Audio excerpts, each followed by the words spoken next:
आज मैं माँ कालरात्रि माँ दुर्गा का 7वां रूप है।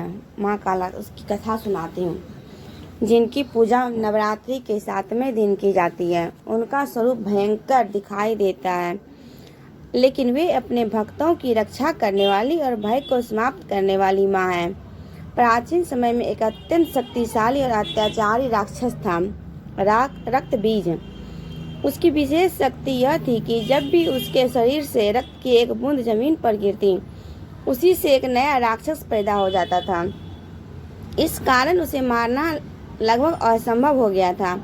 देवता बहुत परेशान हो गए। उन्होंने माँ दुर्गा से सहायता मांगी। तब माँ दुर्गा ने अपने उग्र रूप माँ कालरात्रि को प्रकट किया। माँ कालरात्रि का स्वरूप खुले बाल, गले में बिजली की तरह चमकने वाली माला, 3 आंखें जिनमें अग्नि निकलती है, वाहन गदा। जब युद्ध शुरू हुआ तो माँ कालरात्रि ने भयंकर रूप धारण कर राक्षसों का संहार कर दिया, लेकिन रक्तबीज को मारना कठिन था, क्योंकि उसके खून से और राक्षस पैदा हो जाते थे। तब माँ कालरात्रि ने एक अद्भुत उपाय किया। उन्होंने अपना मुख इतना विशाल कर लिया कि जैसे ही वे रक्त बीज पर वार करती, उसका खून जमीन पर गिरने से पहले ही पी लेती। इस प्रकार धीरे धीरे रक्त बीज का अंत किया और देवताओं को उसके आतंक से मुक्ति की दिया। माँ कालरात्रि की विस्तृत पौराणिक कथा बताती हूँ। जब सृष्टि में अधर्म और अत्याचार बढ़ने लगा, तब माँ दुर्गा ने कई रूप धारण कर राक्षसों का संहार किया। लेकिन एक समय ऐसा आया जब एक अत्यंत भयानक असुर ने तीनों लोक में आतंक फैला दिया। उसका नाम था रक्तबीज। रक्तबीज का आतंक रक्तबीज को एक अद्भुत वरदान प्राप्त था। उसके शरीर से गिरने वाली हर रक्त की बूंद से एक नया राक्षस जन्म लेता था। इस शक्ति के कारण देवताओं की सेना बार बार हारने लगी। जितना उसे मारने की कोशिश की जाती, वो उतना ही बढ़ता जाता। पूरी पृथ्वी, स्वर्ग और पाताल में भय फैल गया। देवताओं ने अंत में जाकर भगवान शिव और माँ दुर्गा से सहायता मांगी। माँ कालरात्रि का प्रकट होना। देवताओं की पुकार सुनकर माँ दुर्गा ने अपने तेज से एक अत्यंत उग्र और भयंकर रूप धारण किया। वही थी माँ कालरात्रि। उनका स्वरूप देखकर आकाश कांप उठा, धरती हिलने लगी, राक्षस भय से थरथराने लगे। उनका रूप काले बादल जैसा शरीर, बिखरे हुए केस, 3 अग्नि समान नेत्र, गले में चमकती माला, हाथों में लोहे का कंटा और खड़क, वाहन गधा। लेकिन यह भयंकर रूप केवल दुष्टों के लिए था, भक्तों के लिए वे स्नेहमयी माँ है। भयंकर युद्ध हुआ। माँ कालरात्रि युद्ध भूमि में पहुंची और उन्होंने राक्षसों का संहार शुरू कर दिया। उनके हर प्रहार से हजारों असुर नष्ट हो रहे थे। देवता जय जयकार करने लगे। लेकिन जब रक्त बीज सामने आया, तब स्थिति फिर गंभीर हो गई। जैसे ही माँ ने उस पर वार किया, उसके शरीर से रक्त की बूंदें गिरी और हर एक बूंद से एक नया राक्षस पैदा हो गया। कुछ ही समय में हजारों नहीं, लाखों रक्त बीज जैसे असुर खड़े हो गए। युद्ध का निर्णायक क्षण। उस समय युद्ध का निर्णायक क्षण करना मुश्किल था। तब माँ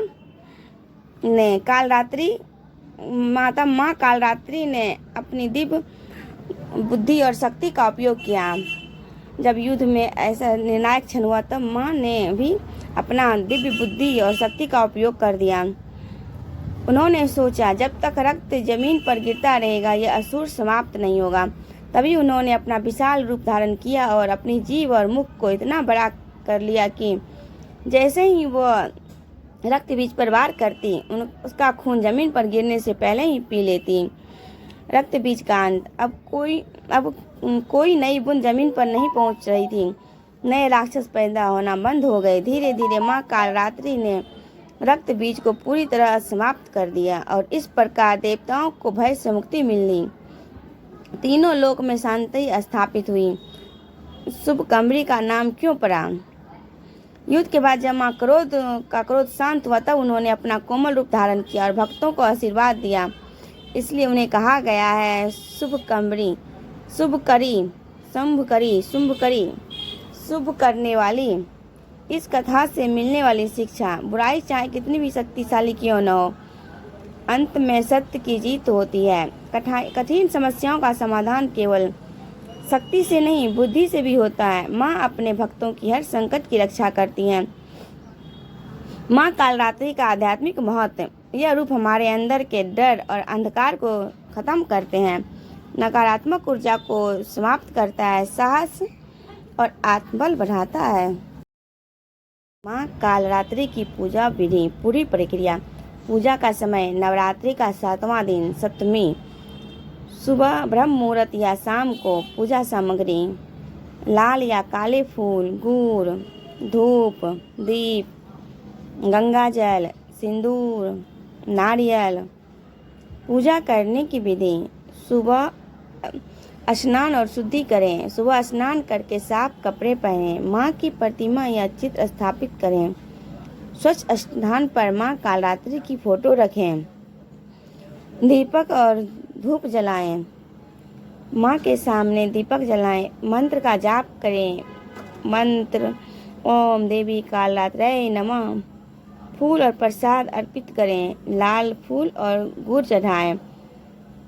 आरती करें। माँ की आरती पूरे श्रद्धा भाव से करें। प्रार्थना करें। अपने मन की इच्छा माँ के सामने रखें। माँ कालरात्रि की पूजा का महत्व। सभी प्रकार के भय दूर होते हैं। बुरी शक्तियों से रक्षा होती है। शत्रु और बाधाएं समाप्त होती है। आत्मविश्वास और साहस बढ़ता है। जीवन में सफलता और शांति मिलती है। विशेष बातें: माँ कालरात्रि को शुंभकरी भी कहा जाता है, जो शुभ फल देती है। शुंभकरी, उनका रूप भले ही डरावना है, लेकिन वे अपने भक्तों के लिए अत्यंत दयालु हैं। उनकी पूजा से नकारात्मक ऊर्जा समाप्त होती है। माँ कालरात्रि कौन है? माँ कालरात्रि माँ दुर्गा का 7वां रूप है, जिनकी पूजा नवरात्रि के 7वें दिन को की जाती है। कालरात्रि का अर्थ है काल, समय, मृत्यु, रात्रि, अंधकार, अर्थात जो काल और अंधकार का विनाश कर दे, वही माँ कालरात्रि हैं। उनका रूप देखने में भयंकर है, लेकिन उनका गहरा आध्यात्मिक अर्थ है। काला रंग, अज्ञान और बुराइयों का अंत। 3 नेत्र, भूत, भविष्य और वर्तमान का ज्ञान। सांस से अग्नि निकालना, ऊर्जा और शक्ति। वाहन गदा, विनम्रता और सेवा का प्रतीक। 4 हाथ, एक में खड्ग, एक में लोहे का कांटा और 2 हाथ वरदान अभय मुद्रा में। उनका हर रूप में यह सिखाता है कि डर को खत्म करने के लिए कभी कभी कठोर बनना जरूरी है। माँ कालरात्रि केवल बाहरी राक्षसों का नाश नहीं करती हैं, बल्कि हमारे अंदर के राक्षस भी खत्म करती हैं। डर, नकारात्मक सोच, बुरी आदतें, अहंकार। इसलिए उन्हें अंदर की शक्ति जगाने वाली देवी भी कहा जाता है। जय माँ कालरात्रि।